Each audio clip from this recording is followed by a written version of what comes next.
Hello, family. Enjoy this relaxing moment with Surly Tales. Remember to hit the like button, subscribe, and share your thoughts in the comments. It means the world to us. Also, share this video with your friends and loved ones, and turn on post notifications so you don't miss future videos from us. Thank you as you do so. Sit back and relax as we dive into the story.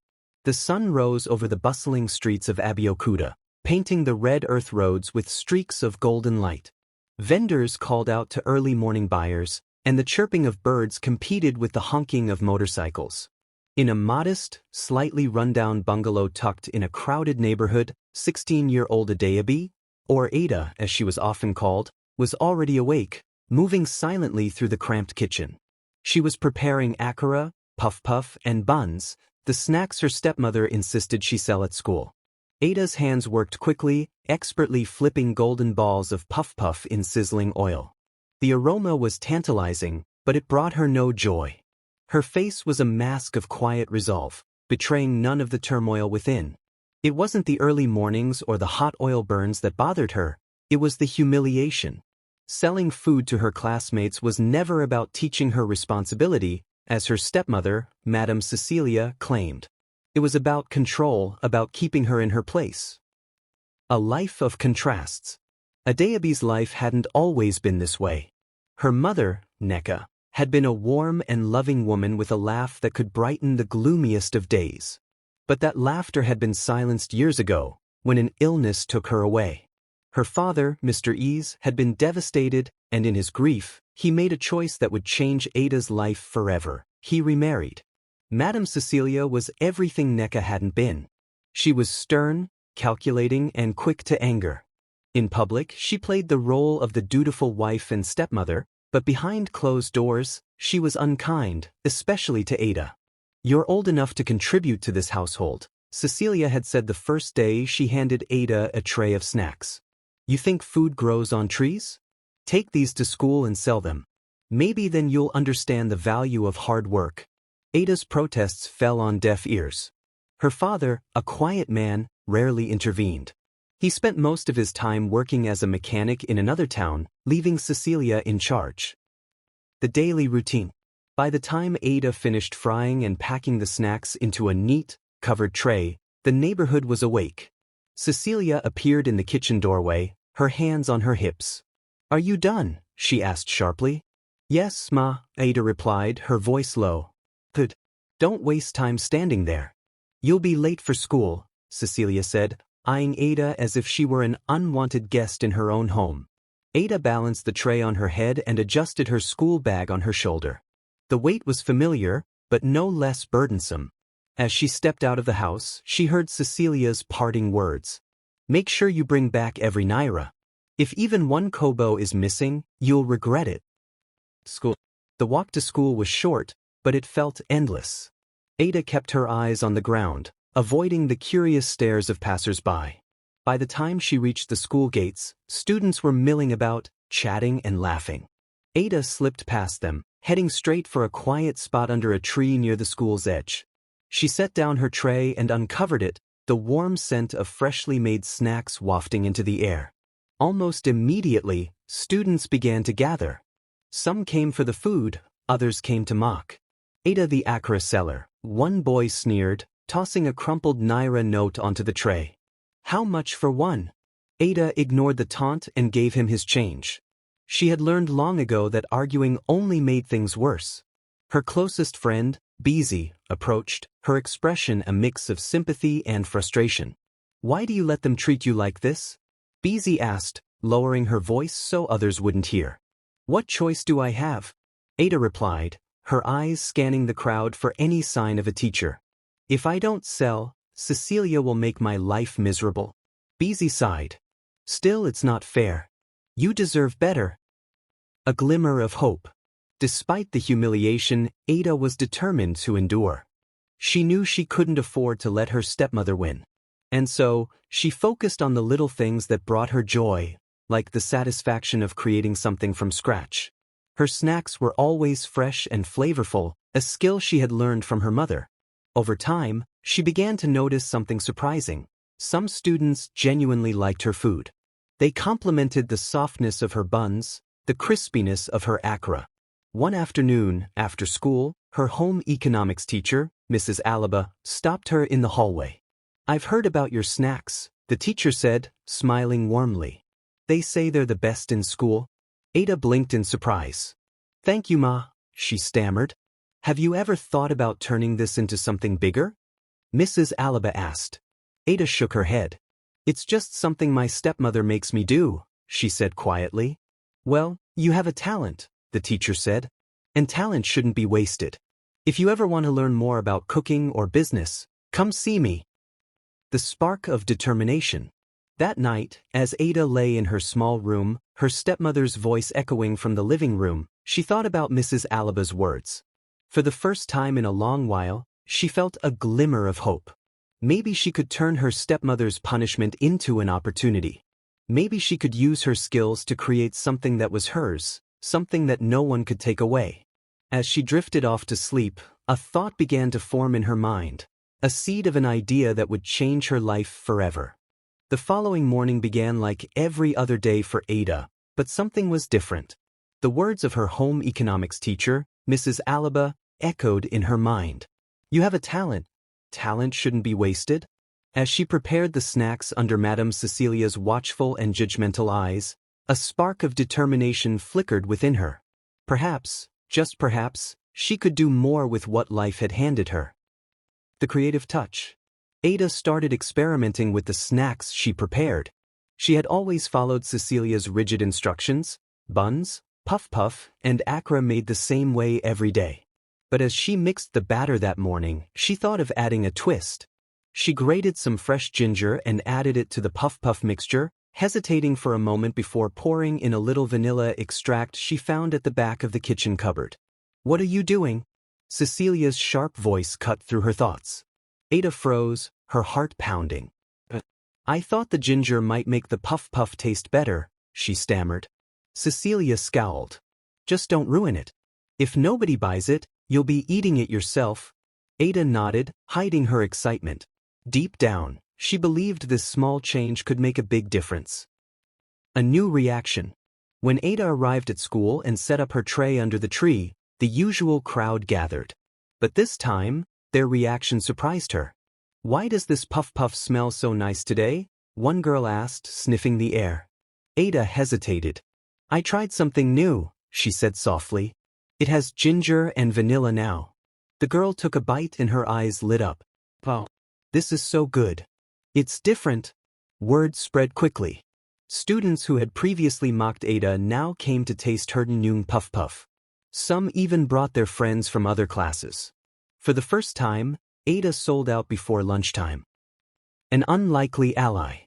Among the crowd was Uche, a tall, lanky boy with a mischievous grin. Uche was known for his quick wit and sharp tongue, but he also had a reputation for spotting potential in people.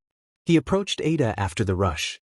"Your snacks are good, Ada," he said, leaning casually against a tree. "I didn't expect that." "Thank you," Ada replied cautiously. She wasn't sure if he was being sincere or setting her up for a joke. "I'm serious," Uche continued. "You've got something special here. Why don't you take it seriously? You could turn this into a real business." Ada frowned. "This isn't my choice. My stepmother forces me to do this." "So what?" Uche said, shrugging. "Use it to your advantage. If she's making you sell, make it worth your while." Ada didn't respond immediately, but Uche's words stayed with her. Research and discovery.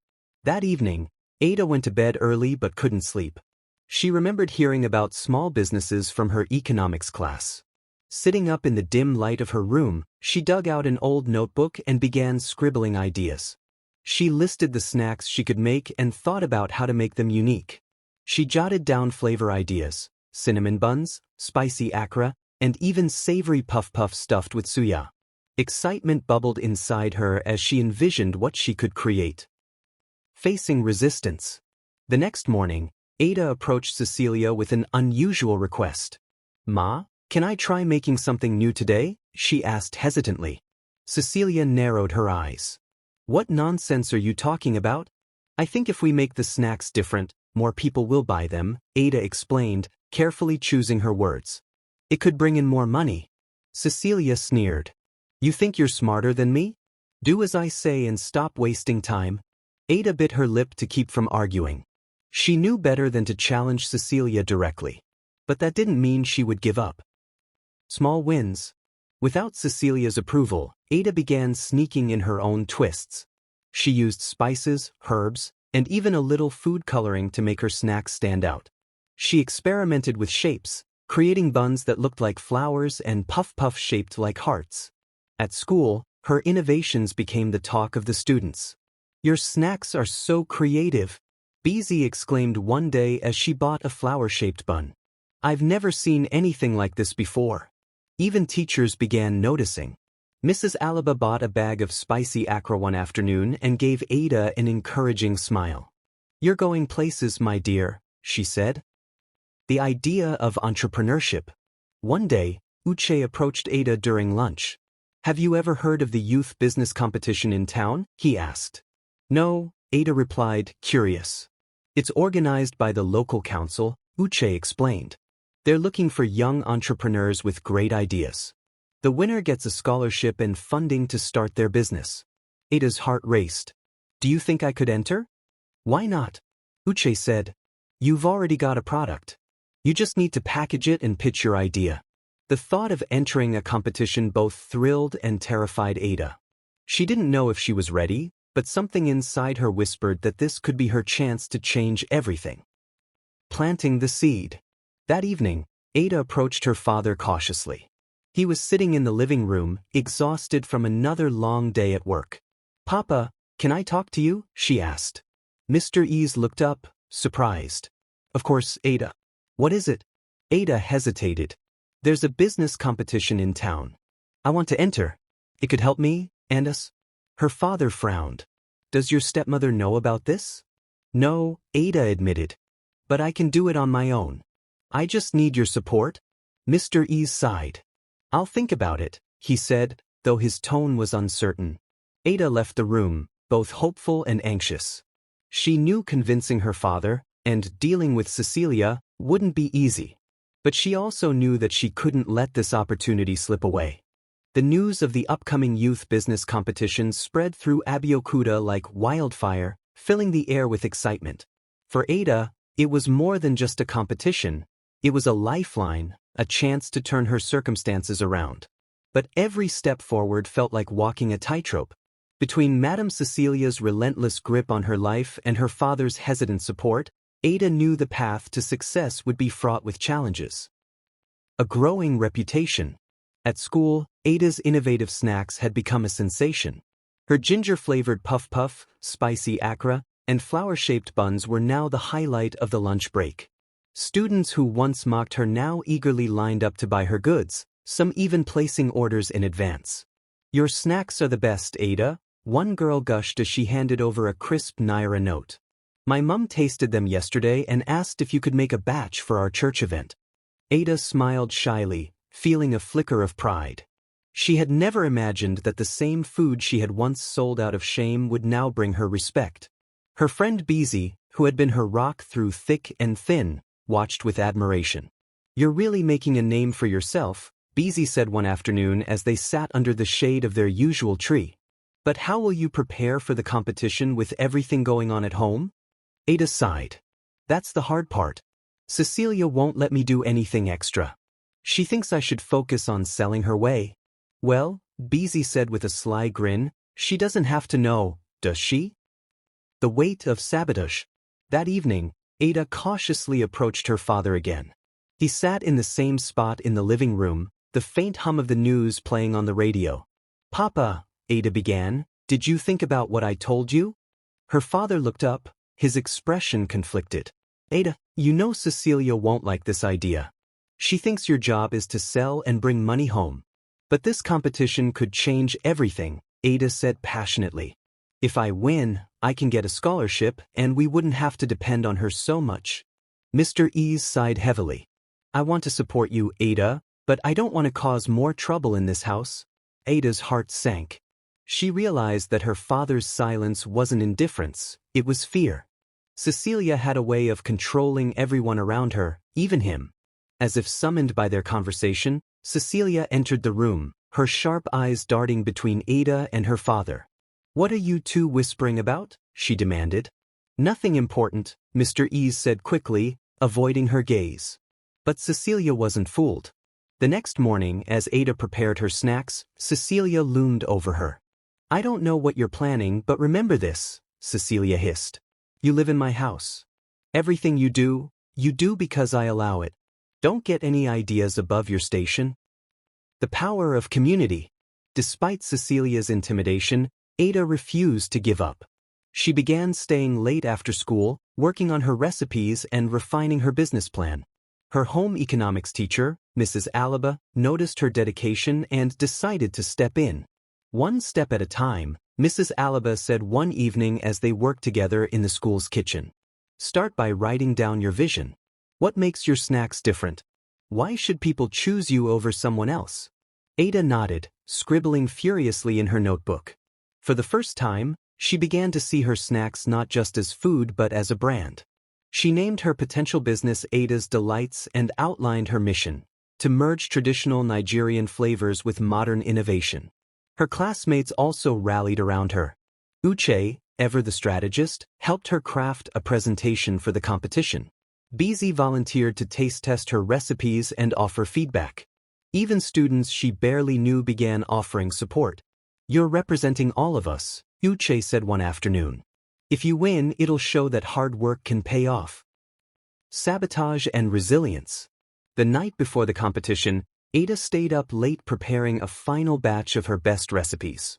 She planned to showcase her ginger puff puff, spicy akara, and a new creation she called Yoruba Bites, mini buns filled with seasoned suya and vegetables. But when she woke the next morning, she discovered that her ingredients were missing.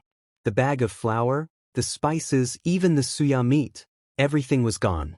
Panicked, she searched the entire kitchen, but it was nowhere to be found. Cecilia appeared in the doorway, smirking. "Looking for something?" she asked mockingly. "I thought I told you not to get any ideas." "You're wasting your time, Ada." Ada's hands clenched into fists. Tears burned in her eyes, but she refused to let them fall. Instead, she grabbed her school bag and stormed out of the house, determined not to give Cecilia the satisfaction of seeing her defeated. At school, her friends noticed her distress immediately. "What happened?" Bizi asked. Ada explained the situation, her voice trembling. "I don't know what to do. I can't compete without my ingredients." Uche stood up abruptly. "We're not letting her win. Come on." With Bizi and a few other classmates, Uche led a mission to gather supplies. Students donated what they could: flour from the home economics room, spices from the cafeteria, and even suya meat from a nearby vendor who had heard of Ada's story and wanted to help. By midday, Ada had everything she needed to prepare her snacks. The competition begins. The community center buzzed with energy as young entrepreneurs from across the town set up their displays. Ada felt a mix of excitement and nerves as she arranged her treats on a small table decorated with colorful cloth. When the judges arrived, Ada took a deep breath and began her presentation.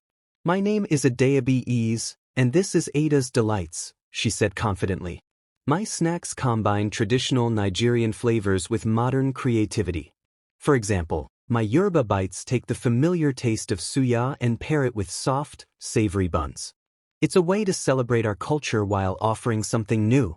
The judges sampled her snacks, nodding in approval. One of them, a middle-aged woman with a kind smile, asked, "What inspired you to start this business?" Ada hesitated for a moment, then said, "It began as something I was forced to do. But along the way, I realized I could turn it into something meaningful, not just for me but for my community." The moment of truth. As the day drew to a close, the judges announced the winners. Ada stood among the finalists, her heart pounding. In third place, the announcer called out a name. Ada held her breath. In second place, another name. "And the winner of this year's youth business competition is," the announcer paused, smiling, "Adaobi with Ada's Delights." The crowd erupted in applause. Ada's classmates cheered loudly, and Bizi hugged her tightly. For a moment, Ada stood frozen, unable to believe what she'd heard. She stepped forward to accept her prize, a scholarship and funding to start her business.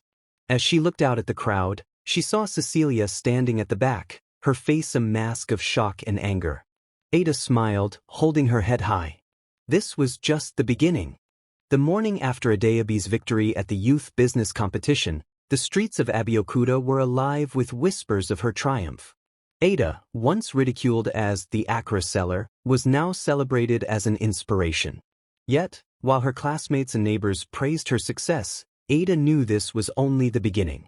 The prize money and scholarship she'd won opened new doors, but they also brought fresh challenges. A community's hope. Ada's win became the talk of the town. Local newspapers ran headlines like "Teen Entrepreneur Combines Tradition and Innovation" and "Schoolgirl Wins Big with Snacks." Parents who had once seen her as an object of pity now pointed her out to their children as an example to follow. At school, Ada's classmates treated her like a celebrity. Students who had mocked her before now wanted to be her friends. "Do you need help with your business?" one boy asked. "I can design a logo for you." "You should start selling to other schools too," another suggested. While Ada appreciated the newfound support, she found herself overwhelmed by the attention. Amid the chaos, her closest friends, Bizi and Uche, remained her pillars of support.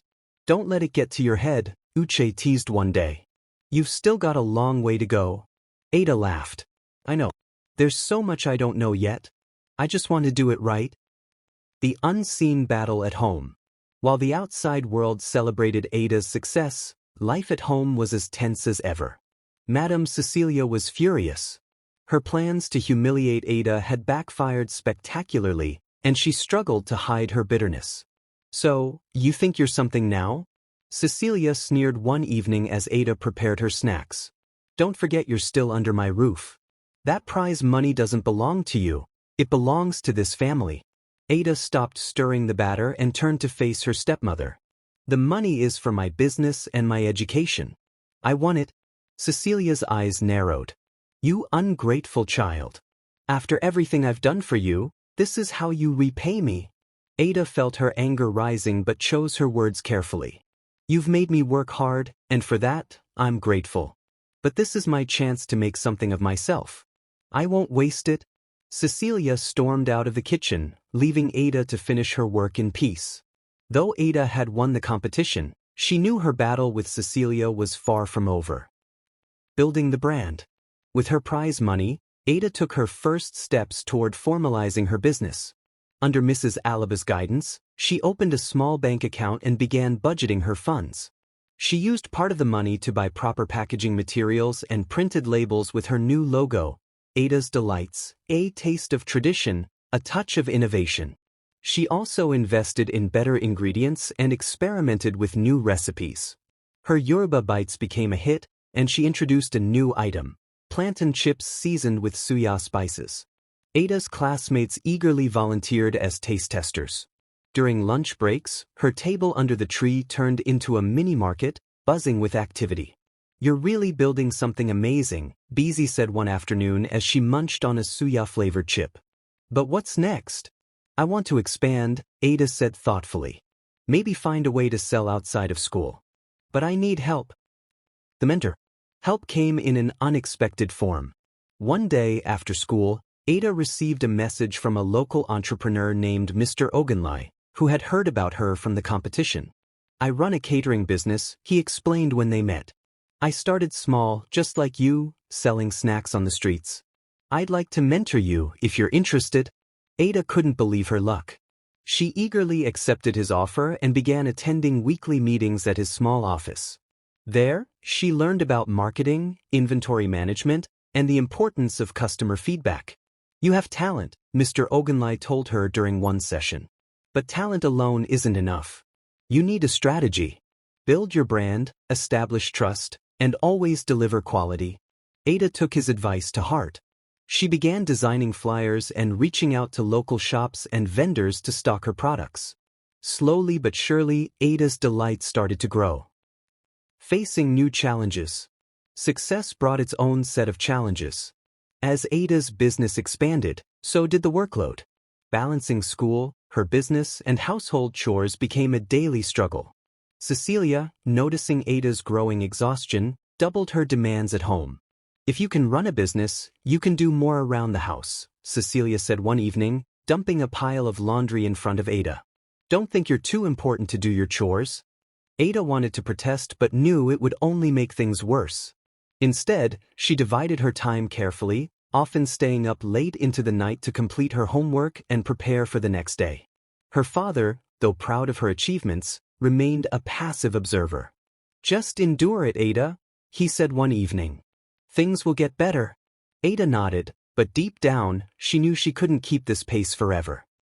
Community event. As word of Ada's delight spread, Ada was invited to participate in a local food festival. The event was a chance to showcase her snacks to a wider audience and potentially attract more customers. Excited but nervous, Ada threw herself into preparation. With help from her classmates and Mr. Ogunlai, she created a professional-looking stall complete with banners and colorful displays. She also introduced a new snack for the festival, chin-chin infused with coconut and lime. The day of the festival was a whirlwind. Hundreds of people visited her stall, sampling her snacks and asking about her story. By the end of the day, she had sold out of everything. One customer, a woman in her 40s, approached her with a business card. "I run a supermarket," she said. "Your snacks would do well on our shelves. Let's talk." Ada felt a surge of excitement. This was the break she had been waiting for. A moment of reflection. That night, as Ada counted her earnings, she felt a deep sense of gratitude. She thought about how far she had come, from being forced to sell food as a punishment to running a growing business that was earning her respect and recognition. But she also thought about the sacrifices she had made and the battles she still faced. Cecilia's resentment, her father's passivity, and the constant pressure of balancing her responsibilities weighed heavily on her.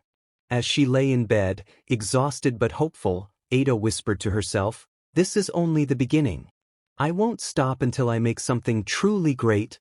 The months following the food festival brought changes Adaobi could have only dreamed of. Her snacks were now stocked in 2 local supermarkets, thanks to the connection she had made at the event. Orders flowed in from parents, teachers, and even local businesses. While Ada's success was growing, so too were the pressures that came with it. Yet, amidst the chaos, she remained focused, determined to prove not just to herself, but to everyone around her, that she could rise above her circumstances. Public challenge. Cecilia's bitterness festered as Ada's reputation grew. The once dismissive comments turned into outright hostility. She no longer tried to hide her disdain, going as far as to publicly undermine Ada at every opportunity. "Don't let all this attention fool you," Cecilia sneered one evening as she watched Ada preparing a new batch of snacks. "People will forget about you as quickly as they found you." Ada clenched her fists but remained silent. She had learned long ago that engaging with Cecilia's negativity only drained her energy. Instead, she channeled her frustrations into her work. But Cecilia wasn't finished. One morning, Ada discovered that her stepmother had taken all the money she had saved from her business earnings. "What is this?" Ada demanded, holding the empty tin where she kept her savings. Cecilia's face was a mask of feigned innocence. "You live under my roof. That money belongs to me." Ada's chest tightened with anger and despair. This wasn't the first time Cecilia had sabotaged her, but it hurt more now because she had worked so hard for that money. Determined not to let this setback break her, Ada confided in her mentor, Mr. Ogunlai. "You've got to protect your earnings," he said. "Open a proper business account at the bank. Don't let anyone have access to it but you." Ada took his advice and moved her remaining funds to a secure account. She also began documenting all her sales and expenses, ensuring she had a clear record of her growing business. The turning point. Ada's resilience caught the attention of her father. One evening, he called her into the living room. "I've been watching you," he said quietly. "I see how hard you're working and I'm proud of you." Ada blinked in surprise. This was the first time her father had openly acknowledged her efforts. "I should have stood up for you more," he continued, his voice heavy with regret. "But I see now that you don't need anyone to fight your battles. You've done it all on your own." Ada's eyes filled with tears. "Thank you, Papa," she said softly. "That means more than you know." From that day forward, her father became her silent ally, subtly pushing back against Cecilia's interference and providing Ada with the space she needed to grow her business. A broader vision. With her business thriving, Ada began to think beyond snacks. She wanted to use her platform to inspire others, especially young people who felt trapped by their circumstances. She started hosting small workshops at school, teaching her classmates how to make some of her recipes. During one session, Beezy asked, "Why are you sharing your secrets? Aren't you afraid someone might copy you?" Ada smiled. "My success isn't just about recipes. It's about the effort and creativity I put into my work. No one can take that away from me." Word of Ada's workshop spread, and soon she was invited to speak at a youth empowerment event organized by the local government. Standing on the stage in front of a crowd of students, parents, and community leaders, Ada felt both nervous and excited. "My name is Adaobi," she began, her voice steady. "I started selling snacks because I had no choice. But along the way, I realized that I could turn something small into something meaningful. No matter what your circumstances are, you have the power to rise above them. Your story is yours to write." Her speech earned a standing ovation, and several young people approached her afterward, eager to learn from her journey. The fall of Cecilia. As Ada's fame grew, so did scrutiny of her stepmother's treatment of her. Parents in the community began to question Cecilia's role in Ada's success, and the truth of her exploitation slowly came to light. One afternoon, a reporter from a local newspaper visited Ada's home to interview her for an article. During the conversation, Cecilia attempted to take credit for Ada's achievements. "I'm the one who taught her everything she knows," Cecilia boasted. "If not for me, she wouldn't have made it this far." The reporter raised an eyebrow. "And yet, I've heard from several sources that you made her sell food at school as a punishment. Is that true?" Cecilia faltered, her face flushing with embarrassment. Ada watched silently as the reporter dismantled Cecilia's facade, exposing her for the manipulative woman she was. The article, published a week later, painted a stark picture of Ada's journey, highlighting her resilience in the face of adversity. It also criticized Cecilia's treatment of her, sparking outrage in the community. For the first time, Cecilia found herself on the receiving end of public shame. A new beginning. With Cecilia's influence diminished, Ada's life at home began to improve. Her father, emboldened by the community's support, took a more active role in her life. Cecilia, unable to withstand the growing pressure, retreated into silence. Meanwhile, Ada's business continued to thrive. She expanded her operations, hiring a small team of young people from her community to help with production and delivery. She also launched a website for Ada's Delights, allowing her to reach customers beyond Abeokuta. One day, as she stood in her small workshop, watching her team package orders, Ada felt a deep sense of fulfillment. She had turned her pain into purpose, her struggles into success. The speech that changed everything.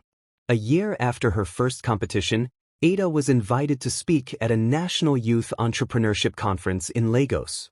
Standing on a grand stage, dressed in a simple but elegant Ankara gown, Ada addressed a crowd of hundreds.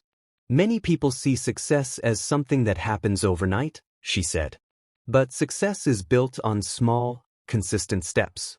It's about turning obstacles into opportunities and never giving up on yourself." The audience erupted in applause. As Ada stepped off the stage, she realized just how far she had come. From a humiliated schoolgirl forced to sell snacks to a celebrated entrepreneur and role model, her journey was a testament to the power of perseverance. Epilogue. A legacy of hope. Years later, Ada's Delights had grown into a nationwide brand, known for its fusion of traditional and modern flavors. Adaobi became a prominent advocate for youth empowerment, using her story to inspire others to rise above their challenges. As she stood in her bustling factory one sunny afternoon, watching workers prepare a new batch of products, Ada smiled. Her journey had been far from easy, but every struggle had shaped her into the woman she was today. A woman who had turned her pain into power and her dreams into reality. Adaobi was no longer just the Accra seller. She was a symbol of triumph and transformation, Proof that even the most challenging beginnings could lead to the brightest futures. The end. If you enjoyed this story, we invite you to give it a like and subscribe to our channel. Your support motivates us to keep bringing heartwarming stories almost every day. We are very grateful for your support. See you soon.